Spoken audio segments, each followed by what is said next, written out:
Hi, I'm Diane and I'm from Derbyshire Wildlife Trust. If you've just watched the Wildlife Watch video on birds' nests, you'll have learned that different birds have built different kinds of nests. They can use different materials to build them, and they come in different shapes and sizes depending on the size of the bird, where it lives and where it chooses to build its nest. Garden bird watching is a great way to identify birds and to study their behaviour.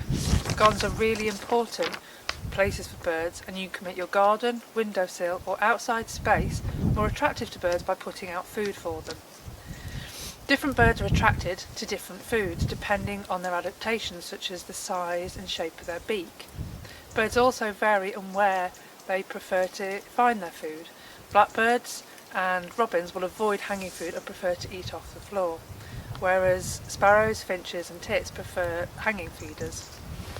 So we've got here a hanging apple feeder that we made, and you can see in our other video, and we'll hang this on the tree.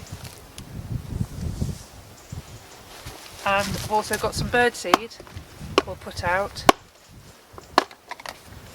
For this we're going to sprinkle it onto the floor, or if you have a bird table or a wall or something like that, you can sprinkle that on there as well.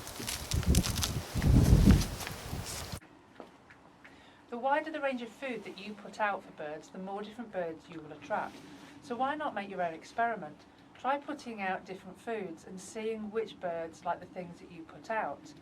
Remember that high energy food, such as fats, nuts, seeds or fruit, will be better for birds than bread or processed foods that can be high in added salt or sugar. We have some sheets with ideas for making feeders that you can download to help you with this. Water is important too. It doesn't have to be a big, expensive bird bath. It could be just as simple as a clean dish or bowl with a little bit of water in it. Whilst you're watching the birds, keep a tally of what you see. So here we've made a table and we've put hanging apple, seed on the table, seed on the floor, and I've listed 3 different types of birds that we might see here, like a blue tit, a blackbird or a robin. And if you're sitting watching from your window or quiet section of your garden, every time you see one of these birds, put a little mark in the right box. So if I saw a blue tit on the hanging apple, I would put a mark there.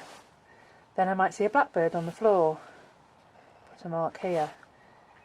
We might see some more blue tits, and what you do for a tally is you put a mark for every bird that you see until you get to 5, and on the 5th one you do a strike through, and then that means that's 5 birds, and then any more than that you go into another group here like this. So keep recording the birds that you see for a total, and then if you wanted to find a way to display it, you could try making a pictogram. So here I've printed out, or you could colour, draw some pictures of blue tits from our Wildlife Watch colouring sheet.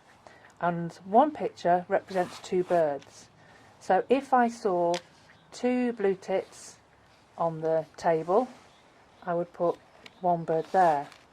I might see 3 on the hanging apple, so I'll put one picture there that represents 2, and to make a 3rd I'm going to put half a bird on.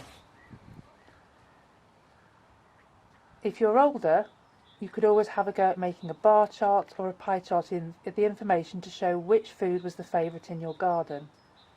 There are lots of other ideas for fun activities you can do after watching birds in your garden. How about inventing your own imaginary bird, then designing the nest it might build? Go outside and try and make the nest yourself from natural materials found outdoors. Take a look at the activity sheets on our website, and don't forget to share with us any pictures or videos of what you found and created.